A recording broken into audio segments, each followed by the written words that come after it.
Sebetulnya bagaimana perjalanan sejarah GKI Bromo ini dari awal mulanya? Nah, setiap zaman ada orangnya tentu saja. Dan setiap orang ada zamannya. Kenapa sih gereja kita ini namanya GKI Bromo? Masih ingat nggak dulu kita terlibat di dalam pasar murah di depan balai kota itu ya? 17-an atau apa ya, gitu? Saya selalu rindu bahwa GKI Bromo ini menjadi hope.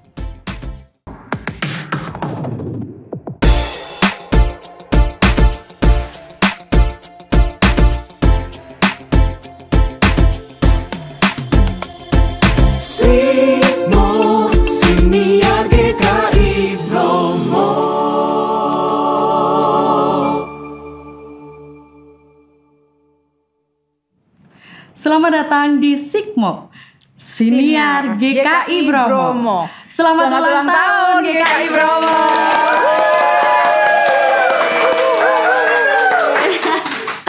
Halo Sobat Sigmo semuanya, selamat datang di Siniar episode spesial, episode perayaan ulang tahun GKI Bromo Malang. 3 dekade sudah berlabuh bersama-sama di dalam bahtera rumah tangga gerejawi ini. Mengarungi pelayanan bersama-sama bukan melulu tentang gedung gerejanya, tetapi juga doa, tawa, pelayanan yang berbalut bersama menjadi cerita-cerita. Berlimpah cerita, berlimpah kisah bersama. Untuk itu di episode kali ini kita akan mendengarkan tentang perjalanan GKI Bromo dari asal mula hingga saat ini. Dan sudah hadir bersama dengan kita di Sigmo kali ini, Bapak Pendeta Didi Trijatmika. Halo Pak Didi. Halo Pak, apa kabar? Oke, selamat datang di Sigmo Pak Didi. Terima kasih. Ya, kita bisa mulai ngobrol ini Pak Didi. Kan kalau misalnya kita kembali ke masa-masa awal begitu Pak. Sebetulnya bagaimana perjalanan sejarah GKI Bromo ini dari awal mulanya? Siapa saja mereka-mereka yang juga berperan di dalam awal mula pembentukan GKI Bromo? Oke. Kalau kita lihat di dinding itu 35 tahun, berarti tahun 90. Jadi GKI Bromo itu didewasakan, dilembagakan sebagai pengembang biakan dari GKI Malang pada 5 April tahun 90. Tapi sebenarnya itu bukan mula-mulanya dari situ saja. Kalau ditarik mundur ke belakang, sejarah GKI Bromo itu dimulai dari GKI Malang, dan GKI Malang dimulai dari Tionghoa Kitokowi. Itu tahun 1932. Jauh sekali. Gitu. 80 tahun ke belakang. Iya. Nah, setiap zaman ada orangnya tentu saja. Dan setiap orang ada zamannya. Dalam kurun panjang perjalanan gereja itu, Tuhan hadir di tengah-tengah kehidupan gerejanya. Pada era tahun 32-an itu, tokoh yang sangat dominan adalah Wi Si Tiong. Angel ya nyebutnya ya. Wi Si Tiong. Ya. Itu penginjil awam yang dipanggil oleh Tuhan untuk menginjil. Ditemani oleh Domine Hildering. Itu tahun 30-an. Lalu tahun 40-an ketika menjadi GKI Malang, cikal bakalnya Tionghoa Kitokowi Malang itu Domine Gamaliel. Pendeta Gamaliel, tokoh utamanya, atau suka disebut dengan Han Teng Kiong. Nah, pendeta Gamaliel ini adalah papa dari pendeta Maria Gamaliel yang ada di Jember itu. Lalu jadi GKI Malang pada tahun 58, dan tentu saja para pendeta yang terlibat banyak sekali di sana. Ada pendeta Abednego, pendeta Lydia Zakaria, ada pendeta Budiono, pendeta Purboyo, pendeta Andi Sujono, dan beberapa pelayan gerejawi yang lain. Dan banyak aktivis-aktivis yang terlibat. Lah, setelah menjadi besar jemaat GKI Malang ini, kebaktiannya sampai 12 kali. Oh ya? Dan karena 12 kali kebaktian, itu menjadi sulit sekali pelayanannya. Maka dipikirkanlah pengembangan GKI Malang menjadi 2 jemaat besar, yaitu GKI Tumapel dan GKI Bromo. Nah, itu dilakukan pada tahun 1990. Sejak mandiri ada banyak anak-anak Tuhan yang dipakai oleh Tuhan. Para aktivis banyak sekali. Kalau tadi diminta menyebutkan tokoh begitu, salah satu tokoh yang tidak boleh kita lupakan adalah Bapak Hidayat. Bapak Taufik Hidayat. Bukan pebulu tangkis itu. Ya. Bukan. Yang itu. Bapak Taufik Hidayat itu adalah orang tua dari Bu Listia Hidayat, orang tua dari Bu Tris Adinata, pendeta Tris Adinata. Kakeknya Bu Tris Adinata. Papanya Bu Tris Adinata adalah Pak Taufik Hidayat itu tadi, ya, yang bukan bulu tangkis. Yang bukan pemain bulu tangkis ya. Wow. Lalu juga Dr. Indra Lumintu Raharjo, jangan lupa Raharjonya ya. Dr. Indra menokoi GKI Bromo, lalu ada era-era di mana Prof. Pratiwi menjadi sekum yang banyak terlibat di dalam pelayanan GKI Bromo ini. Dan sejak didewasakan tahun 90, GKI Bromo ini terus berkembang. Banyak sekali aktivis, para pemuda yang terlibat dalam komisi musik gerejawi, diorganize oleh pendeta Andi Sujono tentu saja.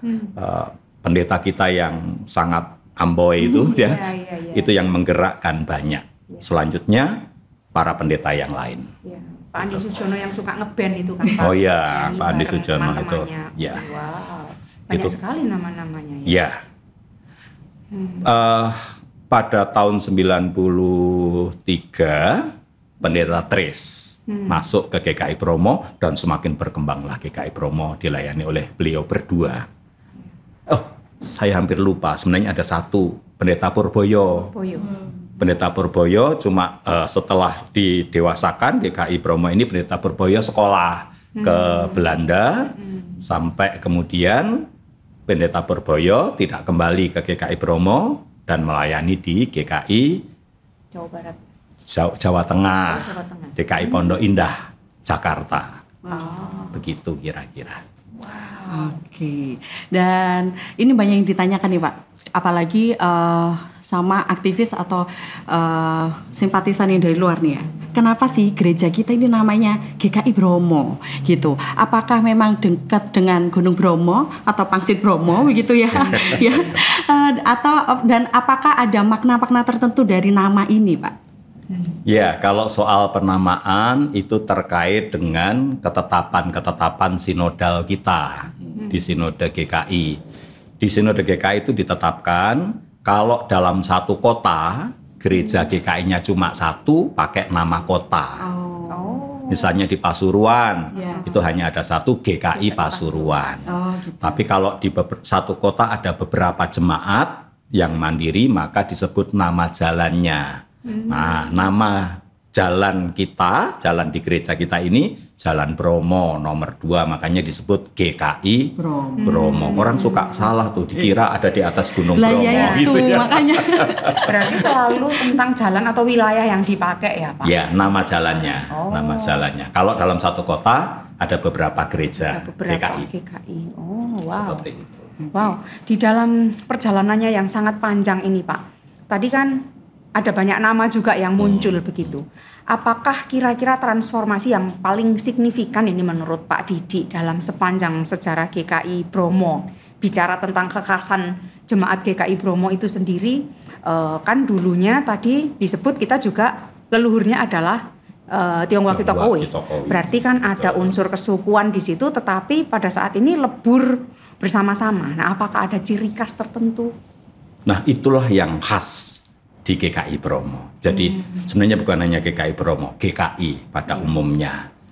GKI itu pada mulanya adalah gereja suku, ya, Tionghoa Kitokowe. Lalu kemudian dalam prosesnya menjadi gereja Indonesia. Jadi Indonesia itu bukan sekedar nama lokus, nama tempat, gereja yang indekos di Indonesia begitu, bukan. Tapi Indonesia adalah sebuah identitas. Maka Tionghoa Kitokowi dari gereja suku menjadi gereja yang lebih inklusif. Beragam ya. Beragam. Keberagaman. Kalau suku kan eksklusif ya. Sekarang menjadi lebih terbuka. Dan karena terbuka, dia menjadi lebih heterogen, lebih Indonesia dalam pengertian identitas keindonesiaan yang sebenar-benarnya. Kira-kira begitu. Lebih Nusantara. Gitu. Nusantara. Mau cari orang model apapun di GKI Bromo ada. Ya, dari segala suku di Indonesia ini sampai Merauke, ada. lengkap ya Pak ya pokoknya. Jadi transformasinya di situ. Dari gereja suku yang eksklusif menjadi gereja Indonesia yang inklusif. Yang terbuka, kira-kira itu. Bahkan ada blasteran juga masuk kan ya? Campuran. Blasteran. Oh iya, banyak sekali, banyak sekali. Campur-campur. Campur ya. Nasi campur. Nasi campur gitu. Ya, makanya karena Nusantara ini jadi seru gereja kita gitu ya Pak. Jadi kadang kita nggak tahu nih budaya ini karena banyak yang datang Nusantara ini, jadi kita bisa kadang kalau ibadah itu yang seru itu adalah temanya ini gitu. Jadi kita pakai pakaian apa budaya ini gitu. Jadi seru. Bisa gitu. belajar juga satu dengan yang lain karena keberagaman. Ya. Jadi GKI Bromo karena meng-Indonesia menjadi rumah perjumpaan setiap orang dari mana-mana. Dan perjumpaan ini saya kira menjadi sebuah rumah transformasi juga. Heterogenitas, perjumpaan, transformasi, persaudaraan dibangun di situ. Iya, dan ini kan sudah 35 tahun nih Pak ya, jadi sudah sepanjang jalan kenangan begitu ya perjalanan GKI Bromo ini. Dan kira-kira apa sih tantangan-tantangan yang pernah hadir gitu di gereja kita, dan bagaimana GKI Bromo ini menghadapi atau menyelesaikan tantangan tersebut Pak?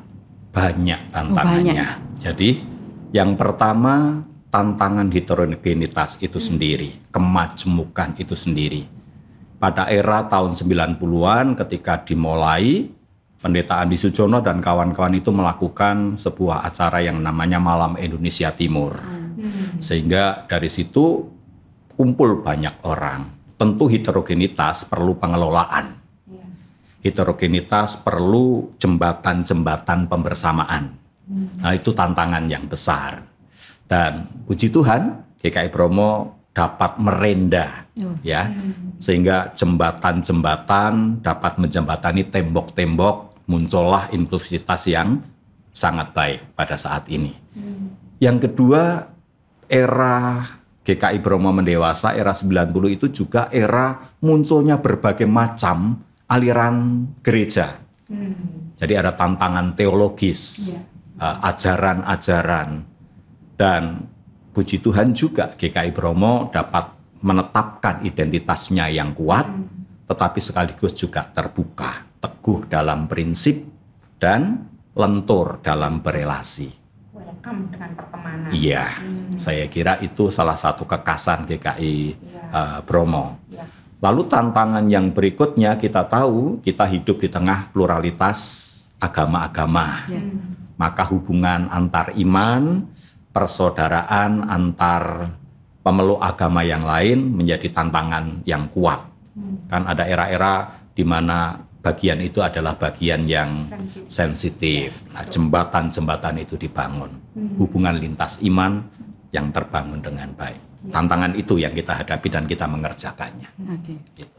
Ternyata menarik sekali ya Pak, dengan berbagai tantangan dan juga kondisi GKI Bromo ini saya membayangkan lebih seperti crossroad gitu ya Pak ya. Kayak small Indonesia, dilintasi oleh mana-mana dan menjadi tempat perjumpaan. Harapannya ya nggak sekedar berjumpa hai gitu ya, tapi masing-masing bisa bertumbuh dengan perjumpaan-perjumpaan itu. Nah kira-kira ini Pak, karena GKI Bromo kan posisinya di Kota Malang.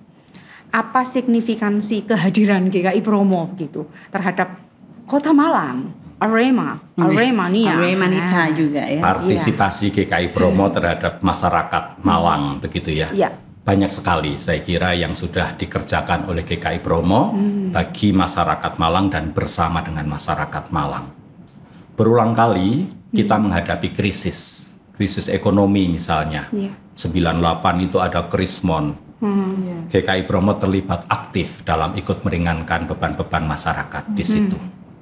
Lalu kemudian ketika situasi hubungan lintas iman itu mengalami situasi yang sulit di era tahun 95 sampai tahun di atas itu, maka jembatan-jembatan membangun kebersamaan dengan kelompok-kelompok lain itu sangat kuat. Bersama dengan Gerakan Kemanusiaan Indonesia, GKI Bromo hadir dalam setiap dinamika bencana yang ada di masyarakat. Lalu jangan lupa, termasuk COVID-19 juga kemarin ya. Oh ya, pasti itu ya. Sebelum itu, Malang ini kan oasenya lingkungan hidup Jawa Timur. Betul. Ekosistem ya Pak. Ekosistem dan kita berhadapan dengan krisis ekologi, pemanasan global. Era tahun 2009 sampai 2013 GKI Bromo itu sangat aktif dalam gerakan pelestarian lingkungan hidup, menghijaukan das berantas itu. Kita tahu das berantas itu mengaliri 17 kabupaten kota di Jawa Timur. Ya, pertaniannya Jawa Timur tergantung dari situ. Bendungan Sutami, pembangkit listrik juga dari situ, dan itu rusak hebat di hulu. Nah, kita bersama dengan kelompok-kelompok pecinta lingkungan dan lintas iman menghijaukan das berantas itu. Hampir 30 hektar kira-kira kita hijaukan di lereng-lereng sungai itu. Ada banyak yang bisa disebutkan. Iya, saya masih ingat waktu itu kita nanam pohon kalau nggak salah ya Pak Didi. Terus bikin biopori juga di sekitar sini ada lubang-lubang itu ya. Dan salah satu yang membuat saya senang dengan gereja ini selain bangunannya yang historical ya. Kalau saya itu kan suka dengan bangunan yang historical, tapi dalamnya modern. Tapi burung-burung itu tetap datang loh. Gitu ya. Jadi itu menarik sekali ya. Kan jarang ada lokal yang tetap didatangi oleh burung-burung. Ini termasuk persahabatan kita dengan the nature, dengan alam. Kita menjaga, kita tidak mengusir mereka. Mereka tetap hadir di gereja ini dan dirawat. Luar biasa ya. Oke. Baik Pak. Banyak gereja di kota-kota besar nih Pak ya, itu sudah mulai kehilangan anak-anak muda seperti saya ya, generasi muda begitu, yang hilang gitu ya. Dan kira-kira apa yang dilakukan GKI Bromo nih Pak untuk merangkul atau agar anak-anak ini tetap terlibat di gereja gitu? Ya, gereja GKI Bromo itu dikenal sebagai gereja mahasiswa. Gitu ya. Benar, jadi Tuhan mengirimkan begitu banyak anak-anak muda, para mahasiswa yang berjemaat di GKI Bromo. Mengapa bisa begitu? Ya, yang dilakukan oleh GKI Bromo adalah menjadikan GKI Bromo ini menjadi home. Jadi rumah pertumbuhan spiritual buat para mahasiswa, juga rumah transformasi diri bagi para mahasiswa dengan aneka macam pembinaan terhadap anak-anak muda. Jadi kebutuhan-kebutuhan para pemuda itu dianalisis, ditangkap, lalu kemudian dalam pembinaan-pembinaannya itu diberikan. Dan juga ruang aktualitas. Jadi ruang aktualisasi diri bagi para pemuda itu, ruang berkreasi dibuka begitu rupa. Nah, kalau Anda perhatikan, komisi musik gerejawinya GKI Bromo itu paling nggak pernah sepi anak muda. Benar Pak. Nggak pernah kekurangan SDM. Guru sekolah minggu, kalau di mana-mana itu adalah orang-orang tua, di GKI Bromo itu para mahasiswa. Jadi ruang-ruang karya untuk para pemuda itu dibuka begitu rupa. Jangan tanya lagi, komisi multimedia, pemuda tok itu isinya. Karena memang ulang tahun ke-35 ini ya Pak ya, sesuai dengan usia saya. Nggak terima. Ya kan kita orang-orang muda juga nggak bisa yang terus bersemangat. Ini saya tidak yang terhilang ya. Oh iya, saya yang terhilang berarti. Baik, lanjut. Sepanjang perjalanan 35 tahun ini, kalau menurut Pak Didi, kira-kira yang paling berkesan, paling disyukuri gitu kalau dari perspektifnya Pak Didi apa?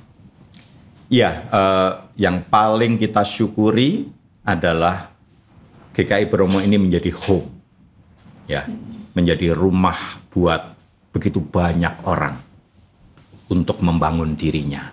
Jadi salah satu misinya GKI Bromo membekali para pemuda untuk kemudian tumbuh di sini dan setelah selesai kuliah menyebar ke seluruh Indonesia, itu bisa diwujudkan.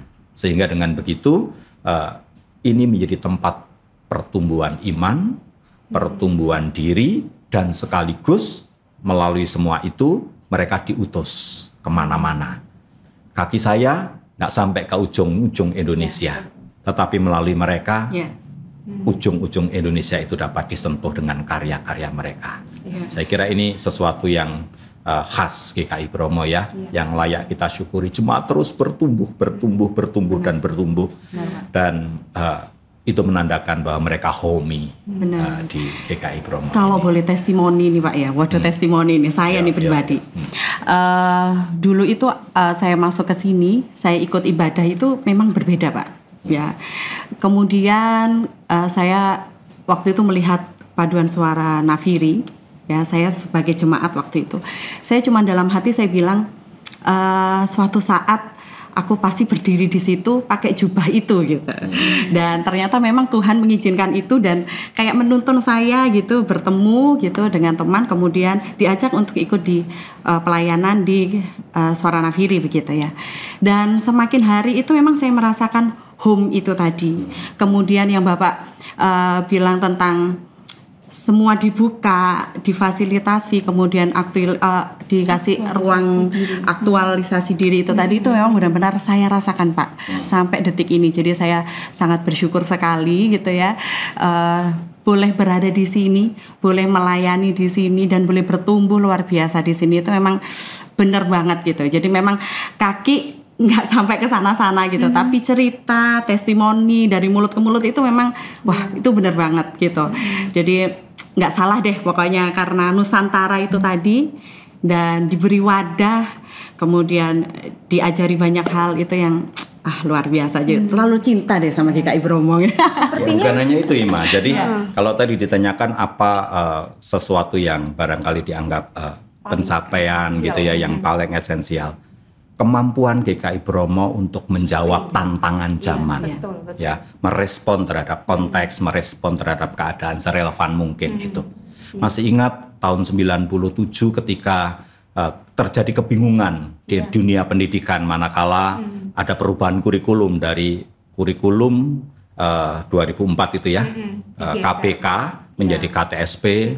Banyak sekolah kebingungan, guru-guru kebingungan, siswa kebingungan. Kita membuka yang namanya bengkel pendidikan. Saya masih ingat ya? Banyak tulisnya saya salah satu. Belajar dong, salah satu pengajar ya. Tahu nggak berapa banyak saat itu yang terlibat? Berapa ratusan Pak? Anak-anak dari masyarakat Malang yang terlibat lintas iman sekitar 190-an. Setiap hari. Setiap hari mereka belajar bergiliran. Dan para pemuda yang terlibat menjadi relawan, mengajar, mendampingi, itu sekitar 50-an setiap hari. Iya, betul. Dan itu juga loh. Itu fase saya sebetulnya juga mulai, sebetulnya saya bergereja di Bromo itu sejak saya kuliah di Malang Pak. Tapi belum atestasi karena orang tua saya masih melayani di Jawa Tengah. Saya bertetangga dengan Pak Andi Sujono. Jadi saya dulu di masa muda saya ke gereja itu nunggu belnya bunyi. Nanti dari kosan saya jalan ke Jalan Probolinggo, GKI Probolinggo itu kan cepet. Tapi ya itu tadi lah ya, Tuhan memberi ruang-ruang kepada kita semua untuk bertumbuh. Ketika bengkel pendidikan itu ada, saya kan sempat bingung mau ikut melayani apa di GKI Bromo karena saya ini educators gitu, panggilan saya di dunia situ. pendidikan. Benar. Terus saya mikir ya sudahlah, bisanya Sabtu. Saya setiap hari Sabtu ke situ.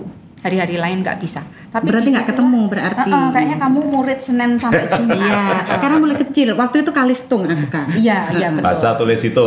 Iya, jadi yang kecil itu. Jalan Bromo depan ini kan yang Bromo sekarang 3. Bromo 3 yang sekarang sepeda motor parkir itu. Saya ingat sekali peristiwa itu, dan memang tidak hanya anak-anak GKI Bromo, tidak hanya anak-anak Kristen, justru yang dari lain-lain tuh datang. Ya, jadi itu rumah perjumpaan lintas iman. Betul. Dan yang luar biasa juga dari situ ada banyak relawan yang kemudian menyadari passionnya sebagai pendidik dan kemudian memutuskan untuk mengambil profesi sebagai seorang guru. Dan ini juga menginspirasi aktivis kita. Masih ingat saudara Riki yang kemudian terinspirasi bengkel pendidikan ini, dan ketika fase bengkel pendidikan itu kita akhiri, seluruh aktivitasnya diteruskan oleh Saudara Riki di Pulau Rote. Jadi aktivitas itu lanjut sampai di sana, sampai sekarang. Wow. Sampai sekarang. Sesekali perlu kita visitasi juga. Oh, ke sana. Besok berarti. Di Pulau Rote. Ya, itu ya. Jadi itulah kekasan GKI Bromo, signifikansinya di situ. Maka kalau ditanya apa yang paling signifikan, yaitu kemampuan GKI Bromo untuk menjadi gereja yang relevan untuk masyarakatnya. Kalau pakai bahasanya Penatua Indra Lumintu Raharjo, itu tokoh kita, Dr. Indra, gereja yang jadi berkat. Kira-kira yang jadi berkat. Kalau saya mengingat dulu salah satu khotbahnya Pak Didi itu gereja yang rahimi ya. Jadi kita menjadi rahim gitu. Kalau bahasa modernnya sekarang itu matric. Born again, reborn. Jadi reborn-nya itu bukan saya yang harus lahir terus di dalam diri saya, tetapi juga kita regenerate generasi yang terus nantinya akan menjaga sustainability of this church ya. Wah, ini menarik sekali dan menjadi kebanggaan untuk kita boleh terlibat di dalamnya, menjaganya. Wow. Nah, kita sudah sepertinya harus menanyakan pesan Pak Didi ya. Pesan Pak Didi sebelum pesan satu lagi ya Pak. Kalau menurut Pak Didi ini ya, bagaimana hubungan GKI Bromo ini ya dengan pemerintah kita gitu, secara khusus Pemkot Kota Malang. Keterlibatan itu tadi. Sejauh ini hubungan GKI Bromo dengan Pemkot Kota Malang sangat baik.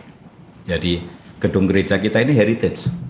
Statusnya adalah heritage dan secara gedung ada komunikasi yang baik dengan pemerintah Malang. Tetapi juga GKI Bromo berpartisipasi begitu rupa dalam setiap event yang dibuat oleh Kota Malang sebisa mungkin. Masih ingat nggak dulu kita terlibat di dalam pasar murah di depan balai kota itu ya? 17-an atau apa kita jalan. Dan terutama kemarin ketika COVID kita bekerja sama dengan baik dengan pemerintah. GKI Bromo adalah gereja di Malang yang pertama kali menghentikan kebaktian pada masa COVID itu. Dan itu atas diskusi kita dengan pemerintah kota pada saat itu. Yang paling baik supaya mencegah penularan COVID ini, apa yang harus dilakukan? Kita menghentikan kebaktian dan mulai saat itulah kita melakukan kebaktian secara online, digital. Itu pertama kali. Jadi kita cukup aware dengan hal itu. Dan pemerintah kota juga cukup memperhatikan. Setiap kali datang ke GKI Bromo, Natal datang, setiap event seringkali pemuda itu datang ke sini untuk menyatakan sesuatu begitu. Berarti kita bersahabat dengan kota di mana kita tinggal ya. Tidak hanya sekedar menambah statistik jumlah gereja, tapi kita punya peran ikut bekerja. Hubungan kita dengan misalnya masyarakat di Kampung Heritage, ada hubungan yang baik dengan pengurus RT RW di situ, dengan Desa Kauman di mana kita ada sebuah kerjasama yang sangat baik di situ. Kalau boleh tahu nih Pak ya, bagaimana Pak Didi ini bisa pelayanan di GKI Bromo gitu, dan penempatannya itu di GKI Bromo ini kapan gitu Pak? Saya memasuki GKI Bromo tahun 2004. Jadi Majelis Jemaat GKI Bromo pada saat itu memanggil saya untuk berpindah pelayanan dari GKI Jombang ke GKI Bromo untuk melengkapi pelayan-pelayan yang sudah ada saat itu. Ada kebutuhan penambahan tenaga pelayan. Pak Andi pada saat itu kebetulan pas ada di Australia sehingga Putri sendirian. Lah saya ngansani Putri pada saat itu. Sampai Pak Andi pulang kembali dan bersama bersama dengan rekan-rekan sekarang ini. Dengan Pak Im, dengan Pak Nik, dan kawan-kawan pelayan yang lain, dengan Mbak Esti. Jadi udah lama Pak ya? 2004 sampai sekarang. Ya 20 tahunan lah kira-kira, baru. Tapi tetap muda Pak. 2004 kamu umur berapa? Belum lahir? SMA kan. Oke. 2004. Masih 17 kan ya? Masih lucu-lucunya. Iya kan? Iya. Perjalanan yang cukup panjang dari gereja kita ini 35 tahun, mungkin Pak Didi bisa memberikan pesan begitu bagi kita semua yang nantinya siapapun akan mendengarkan podcast ini bisa mendapat satu pesan.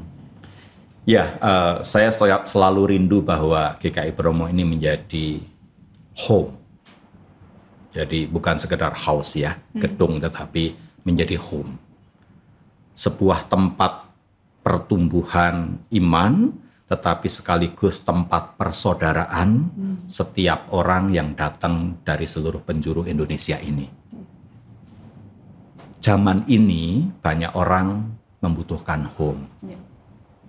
Kesepian, sendiri, tidak punya siapa-siapa. Kalau GKI Bromo ini bisa menjadi home spiritual, juga home persaudaraan, lalu kemudian melalui seluruh karyanya menjadi home buat masyarakat sekeliling, itu saya kira sesuatu yang sangat menyenangkan. Itu berkat Tuhan yang harus dibagi. Dan yang kedua yang saya rindukan sebenarnya sebagai pendeta GKI Bromo, ada jejaring para aktivis GKI Bromo yang sudah menyebar kemana-mana itu. Supaya tetap terhubung dan jejaring ini tentu sangat bermanfaat untuk membangun home yang lebih luas begitu. Saya kira itu. Ya, kalau tadi itu pesan dan harapan ya Pak. Kalau ini untuk yang terakhir lagi Pak. Kata-kata untuk hari ini. Kata-kata hari ini. Ya, kata-kata hari ini satu saja. Saya hanya ingin mengulang. Yuk bangun home yuk. Gitu ya. Yuk, ayo gitu ya. Bangun home yuk. Gitu. Bangun home dan menjadi home. Nah, menjadi home untuk sesama. Baik. Rahimi itu kan home sebenarnya. Ya. Baik, betul jadi sekali. Yuk membangun home gitu dan menjadi home. Dan menjadi home. Ya. Baik, terima kasih banyak Pak Didi sudah ngobrol-ngobrol bersama kita. Terima kasih untuk waktunya. Terima kasih sudah hadir di Sigmo. Ya. 35 tahun sudah kita dipanggil di dalam satu gereja yang bernama GKI Bromo, dan 35 tahun sudah GKI Bromo ini juga memanggil orang-orang yang masuk di dalamnya untuk bisa menjadi cahaya kasih karunia dimanapun mereka berada. 35 tahun sudah dan harusnya seterusnya lagi kita akan bersama-sama dengan Kristus, Sang Gembala Gereja itu melanjutkan perjuangan untuk membangun home, membangun rumah bagi sesama. Dan yuk mari kita bertolong-tolongan, kita bekerja bersama-sama dan terus bergandengan tangan untuk melayani Tuhan dan juga melayani sesama. Dan terima kasih sudah menyimak siniar ini sampai akhir. Semoga kisah tentang GKI Bromo Malang ini bukan hanya menambah wawasan saja, tetapi juga menginspirasi bahwa gereja itu bukan hanya soal gedung, ya, tetapi tentang rumah, keluarga, dan perjalanan iman yang terus-menerus bertumbuh dari hari ke hari. Dan di tengah hiruk pikuk kehidupan, mungkin kita semuanya butuh home itu tadi, butuh tempat untuk pulang yang nyaman, yang hangat. Dan siapa tahu GKI Bromo adalah tempat untuk Anda juga. Saya Immaculata. Dan saya Unil. Sampai jumpa di Sigmo, Siniar GKI Bromo. Tuhan Yesus memberkati.